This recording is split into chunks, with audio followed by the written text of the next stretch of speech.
Ең әдемі, ең дана, ең қысқа сөздер мақалдар. Ал сөз жүйріктігі әсемдігінің бұл тұсына келгенде, қазақ халқы ешкімге дес бермеген. Тіпті жазба мәдениеті болмаса да, бүгінгі ғалымдарды таң қалдырып келген неше түрлі мақалдардың бар екені де рас.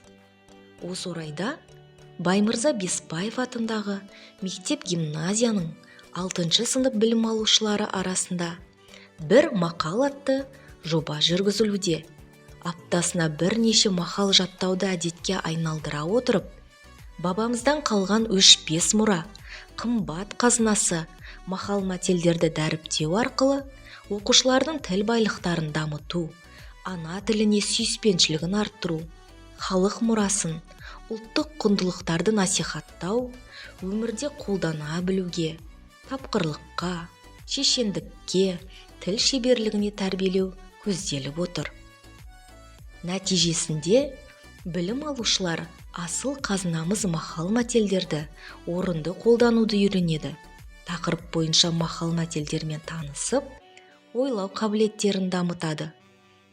Балалар берілген тақырыпқа сәйкес күнделікті кемінде бір немесе бірнеше мақал-мәтелді жаттап, мағынасын түсініп, тұрмыс тіршілігінде қолдануға бейімделуде. Бұл мақсатымызды жүзеге асырудың алғашқы қадамдары болып табылады. Аталмыш тапсырманы орындауда ата-аналар да белсене атсалысуда. Сонымен қатар, 100-ден жүйрік, 1000-нан тұлпар секілді сайыстар өткізіліп, жеңімпаздар анықталды. Жебе, ойлан тап, астарын айтсам, түсін мені, бәйге сынды бөлімдерде оқушылар қызығушылықпен белсенділіктерін танытты.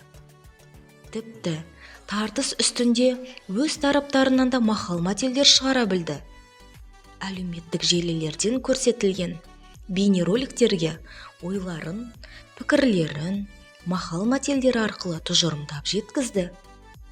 Түрлі суреттер, ребустар, смайликтермен құрастырылған мақал-мәтелдер аса қызығушылықпен шешімін тапты.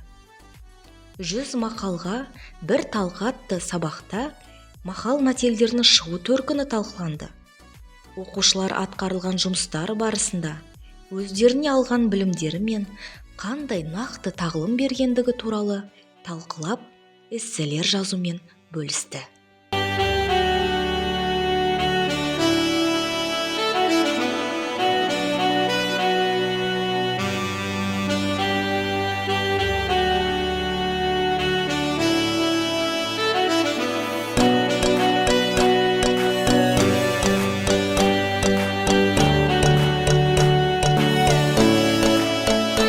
Қарты бар үйдің қазынасы бар.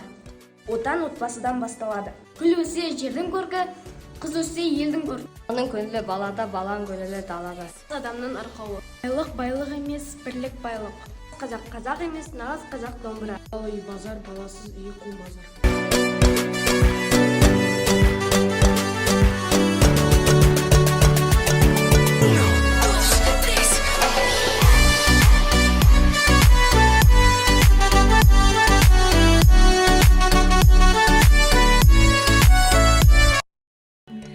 Ата-бабамыздан қалған өшпес мұра, қымбат қазынасын дәріптеп, оқушылардың ізденімпаздығын арттыруға негізделген бір мақал атты жоба балалардың өмірдің түрлі жағдайларына арналған 90 ауыз сөздің түйінін жаттап шығып, нәтижесінде сөйлеу шеберлігі мен мәдениеті арта түсетіні анық.